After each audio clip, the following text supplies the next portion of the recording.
शनि देव की जय।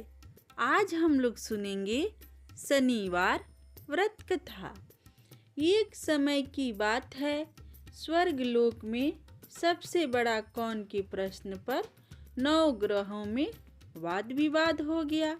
निर्णय के लिए सभी देवता देवराज इंद्र के पास पहुँचे और बोले, हे देवराज, आपको निर्णय करना होगा कि हम में से बड़ा कौन है।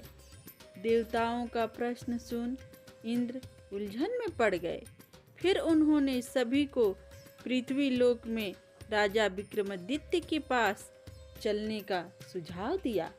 सभी ग्रह भूलोक राजा विक्रमादित्य के दरबार में पहुँचे।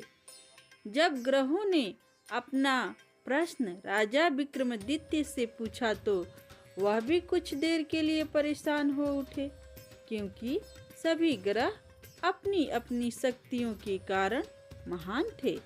किसी को भी छोटा या बड़ा कह देने से उनको उनके क्रोध के प्रकोप से भयंकर हानि पहुंच सकती थी।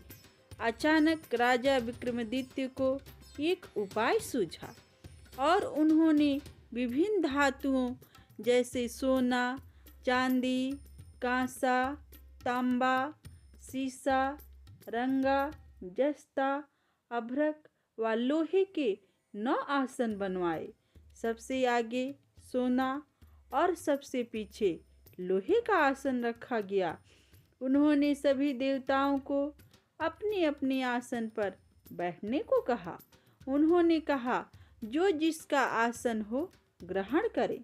जिसका आसन पहले होगा वह सबसे बड़ा तथा जिसका बाद में होगा वह सबसे छोटा होगा। चूंकि लोहे का आसन सबसे पीछे था, इसलिए शनिदेव समझ गए कि राजा ने मुझे सबसे छोटा बना दिया है। इस निर्णय से शनिदेव रुष्ट होकर बोले, हे राजन, तुमने मुझे सबसे पीछे बैठाकर मेरा अपमान किया है।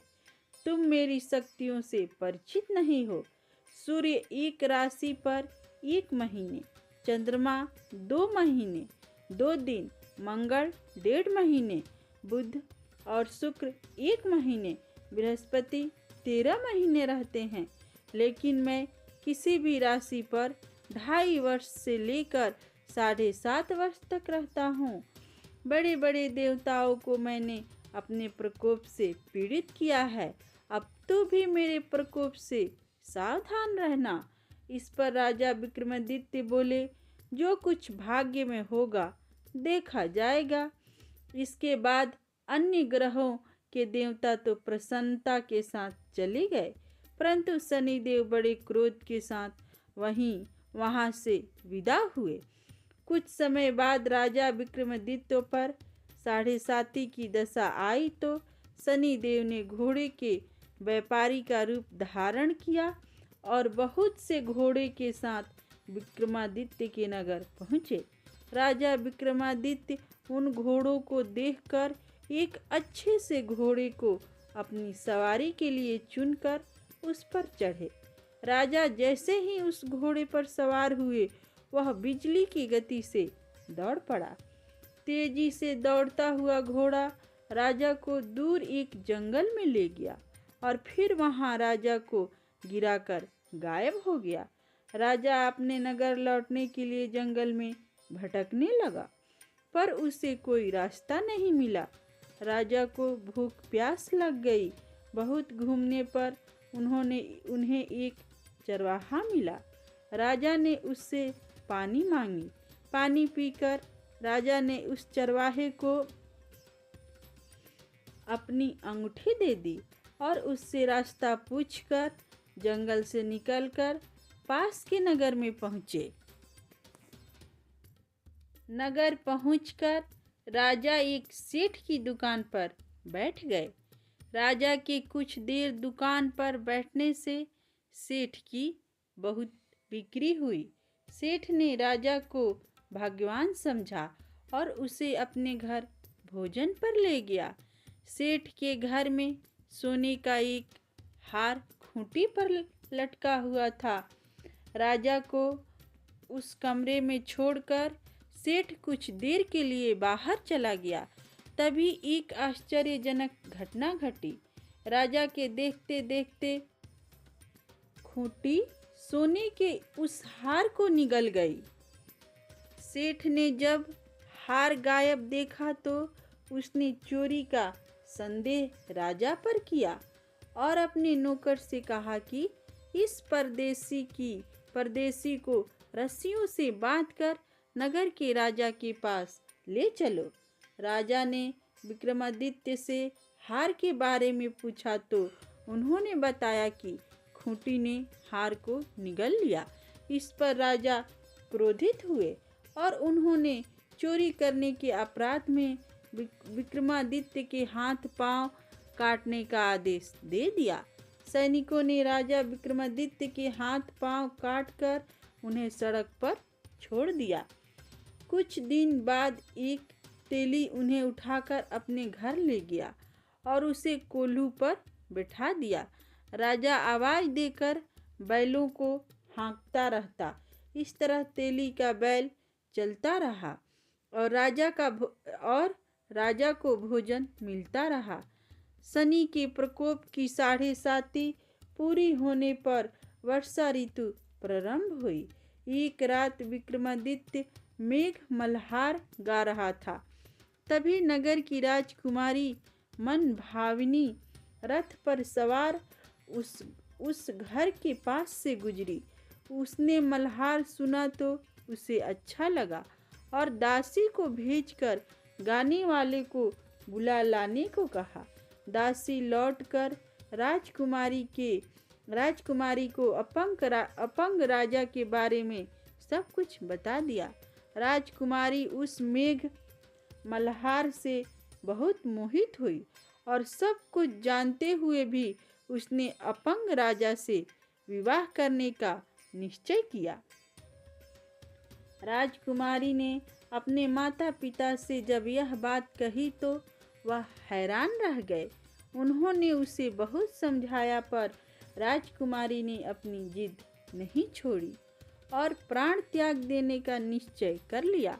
आखिरकार राजा रानी को विवश होकर अपंग विक्रमादित्य से राजकुमारी का विवाह करना पड़ा। विवाह के बाद राजा विक्रमादित्य और राजकुमारी तेली के घर में रहने लगे। उसी रात स्वप्न में शनि देव ने राजा से कहा, राजा, तुमने मेरा प्रकोप देख लिया। मैंने तुम्हें अपने अपमान का दंड दिया है। राजा ने शनि देव से क्षमा करने को कहा और प्रार्थना की, हे शनि देव, आपने जितना दुख मुझे दिया है अन्य किसी को न देना। शनिदेव ने कहा, राजन, मैं तुम्हारी प्रार्थना स्वीकार करता हूँ। जो कोई स्त्री पुरुष मेरी पूजा करेगा, कथा सुनेगा, जो नित्य ही मेरा ध्यान करेगा, चींटियों को आटा खिलाएगा, वह सभी प्रकार के कष्टों से मुक्त होता रहेगा तथा उसके सब मनोरथ पूर्ण होंगे। यह कहकर शनिदेव अंतर्ध्यान हो गए। प्रातःकाल राजा विक्रमादित्य की नींद खुली तो अपने हाथ पांव देखकर राजा को बहुत खुशी हुई। उन्होंने मन ही मन शनिदेव को प्रणाम किया। राजकुमारी भी राजा के हाथ पांव सलामत देखकर आश्चर्य में डूब गई।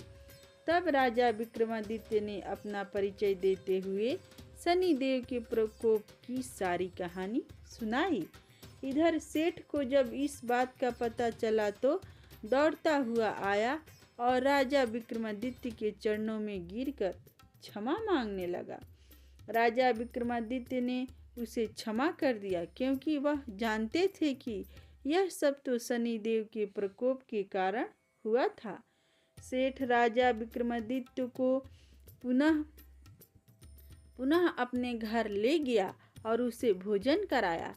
भोजन करते समय वहाँ एक आश्चर्य घटना घटी। सबके देखते देखते उस खूंटी ने हार उगल दिया। सेठ ने अपनी बेटी का विवाह भी राजा के साथ कर दिया और बहुत से स्वर्ण आभूषण, धन आदि देकर राजा को विदा किया।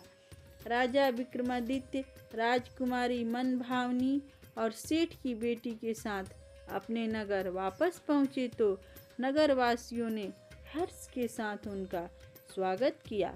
अगले दिन राजा विक्रमादित्य ने पूरे राज्य में घोषणा कराई कि शनि देव सब ग्रहों में सर्वश्रेष्ठ हैं। प्रत्येक स्त्री पुरुष शनिवार को उनका व्रत करें और व्रत कथा अवश्य सुने। राजा विक्रमादित्य की घोषणा से शनिदेव बहुत प्रसन्न हुए। शनिवार को व्रत करने और व्रत कथा सुनने से शनिदेव की अनुकंपा बनी रहती है और जातक के सभी दुख दूर होते हैं। शनिदेव की जय।